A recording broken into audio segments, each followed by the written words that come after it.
गुरु ब्रह्मा गुरु विष्णु गुरुदेव महेश्वरो गुरु साक्षात् परं ब्रह्म तस्मै श्री गुरुदेव नमः।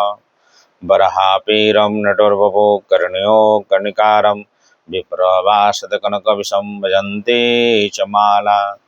सच्चिदानन्दरूपाय विश्वोत्पत्त्यादितवे तापत्रविनाशाय श्रीकृष्णाय वयं नमः। सर्वमङ्गलं भगवान् विष्णु शङ्खचक्रगदाधारी हे नाथ नारायण हे वासुदेवा। ओम हरे परमात्माय नमः वासुदेवाय केशवाय नमः। आइए श्रीमद् भागवत कथा जन्म जन्म जन्मांतर के जब पुण्य उदय होता है तो श्रीमद् भागवत कथा पढ़ने और सुनने का अवसर प्राप्त होता है। जब भगवान की असीम कृपा होती है तो श्रीमद् भागवत कथा का पाठ करने, सत्संग करने और कथा श्रवण करने का लाभ प्राप्त होता है। आइए आज की बहुत ही सुंदर कथा है। एक बार की बात है, श्री दुर्वासा ऋषि वैकुंठ लोक से भगवान का दर्शन करने गए थे। भगवान ने अपने प्रसादी माला भगवान दुर्वासा को ने दे दिया। अब इधर दुर्वासा ऋषि वैकुंठ लोक से वापस आ रहे हैं। रास्ते में स्वर्गलोक पड़ा। ऐरावत हाथी पर बैठे इंद्र को जब देखा तो कहा कि ये सुंदर वाष्य माला जो है, भगवान की जो माला प्रसादी है, ये इंद्र देवताओं के राजा हैं, इनको अर्पण कर देता हूँ, इन पे शोभा बढ़ जाएगी। तो इंद्र दुर्वासा ऋषि ने प्रसादी माला उतार कर इंद्र को दे दिया। इंद्र आप धारण करें, भगवान की प्रसादी माला। इंद्र ने घमंड में चूर, अहंकार में मतवाले, उन्होंने प्रसादी माला को हाथी को पहना दिया, ऐरावत हाथी को। ऐरावत हाथी ने माला को लेकर सूंड से निकालकर जमीन पर पटक कर पैरों से कुचल दिया। यह सब देखकर दुर्वासा ऋषि के अंदर क्रोध उत्पन्न हो गया। उन्होंने श्राप दे दिया, तुम तीनों लोकों से श्रीहीन हो जाओ। इस श्राप के कारण जब राजा बलि को मालूम चला तो उन्होंने स्वर्ग पे चढ़ाई करके और इंद्र को खदेड़ डाला। इधर जब सारे देवता जब त्राही त्राही करने लगे तो ब्रह्मा जी के पास गए। इंद्र आदि देवता को हमेशा डर बना रहता है कि मेरी गद्दी कहीं छिड़ जाए। तब उन्होंने त्राही त्राही करके ब्रह्मा जी के पास गए। ब्रह्मा जी से कहे, हे ब्रह्मदेव, हे भगवान अजित निज धाम वैकुंठ, आप सर्वलोकेश्वर ब्रह्मांड रचयिता हैं, हम लोग बहुत परेशान हैं। तब ब्रह्मा जी के साथ भगवान को सुमरन करने लगे। ब्रह्मा जी कहते, हे भगवान, आप तो निर्विकार हैं, हे करुणा निधान, हे दया के सागर, हे ब्रह्मांड नायक, सत्य अनंत और आदि पुरुष सबके हृदय में अंतर्यामी रूप से विराजमान रहते हैं। अखंड व अकृत है, मन जहाँ जहाँ जाता है वहाँ वहाँ आप चले जाते हैं, पहले से विद्यमान रहते हैं। वाणी आपका निपुरण नहीं कर सकती, आप समस्त देवताओं के आराध्य स्वयं प्रकाश हैं। हम सब आपके चरण करों में नमस्कार करते हैं। आप प्राण मन बुद्धि और अहंकार के ज्ञाता हैं। इंद्रिया और उनके विषय में दोनों की आपके द्वारा प्रकाशित होते हैं। अज्ञान आपका स्पर्श नहीं कर सकता। प्रकृति विकार से मरने जीने शरीर से आप भी रहित हैं। इस तरह ब्रह्मा जी ने अनेक प्रकार से भगवान का स्तुति किया। देखते ही देखते भगवान वहां पर प्रकट हो गए।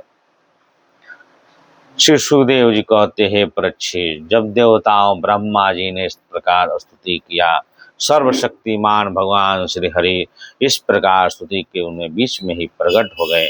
उनके शरीर में ऐसी प्रभा, ऐसी प्रकाशमान हो रहा था मानो हजारों सूर्य एक साथ में प्रकट। भगवान की उस प्रभा सभी देवताओं की आंखें चौधी आ गई। अंधेरा सा छा गया, कुछ दिखाई नहीं देता। केवल भगवान शंकर और ब्रह्मा जी छवि का दर्शन कर पा रहे थे। सब के भाग मुकुट नेत्रों में लाल लाल डोरियों, चमकते हुए सुनहरे रंग के रेशमी पीताम्बर। शांग सुंदर भगवान का रंग रोम रोम प्रसन्नता से फूट पड़ रही थी। धनुष बाण समान टेढ़ी भवे, बड़ी सुंदर मुख, सिर पर महामणिमय किरीट और भुजाओं में बाजूबंद था भगवान के। कानों में झलकते हुए कुंडल, चमकते हुए कपोल और सुंदर हो उठते थे, जिससे मुख कमल खिल उठता था। कमर में कंदर करधनी लरिया, हाथों में कंगन, गले में हार, चरणों में नूपुर शोभान थे। बस स्तर पर लक्ष्मी जी गले में कौस्तुक मणि बनमाला सुशोभित हो रही थी। भगवान के निज अस्त्र सुदर्शन चक्र मूर्तिमान होकर उनकी सेवा कर रहा था। सभी देवताओं पृथ्वी पर गिरकर साष्टांग प्रणाम, फिर सारे देवताओं को शंकर जी तथा ब्रह्मा जी परम पुरुष भगवान की स्तुति करने लगे।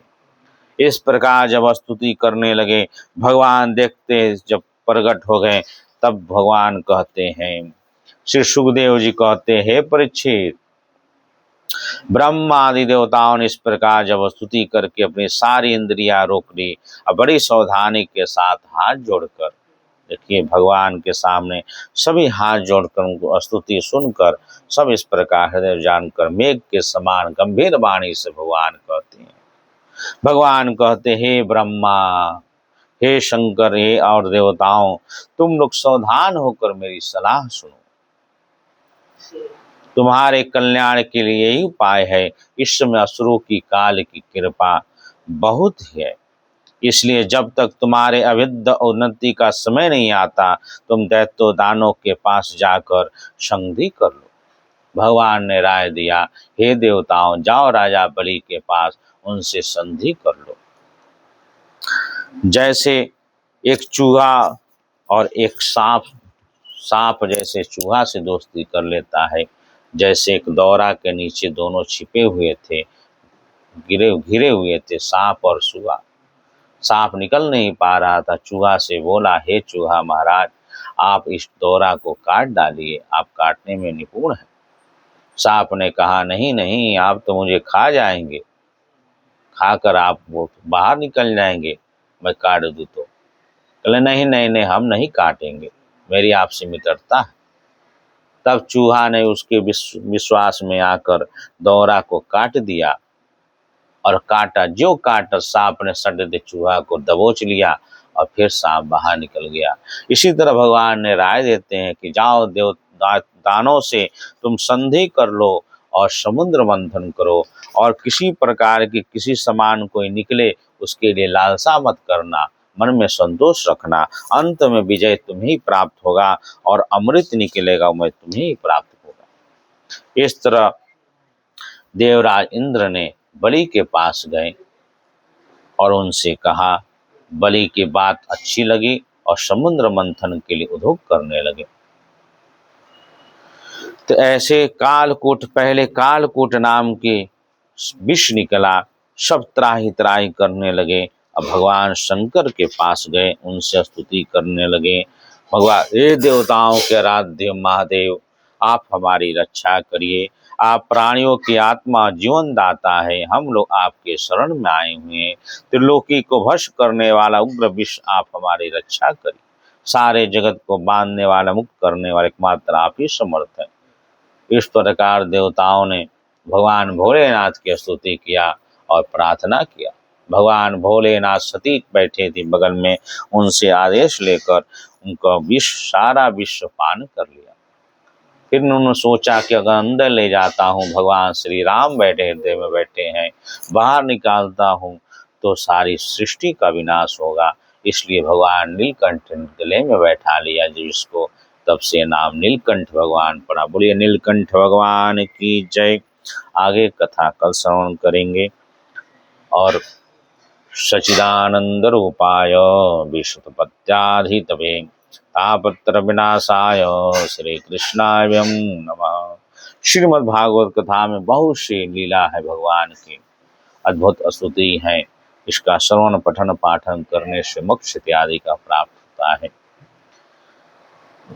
कलियुग नास्ति, हरि नाम संकीर्तनम कलियुग नास्ति, दो ही साधन है कलिकाल में, श्रीमद् भागवत कथा का पठन पाठन, श्रवण कथा और केवल हरि नाम संकीर्तन, जो भी नाम पकड़ लीजिए, राम, राधा, सीता, कृष्ण और गोविंद, हरि मुरारी, कुछ भी एक नाम पकड़ के सदा ही इसका जप करते रहें।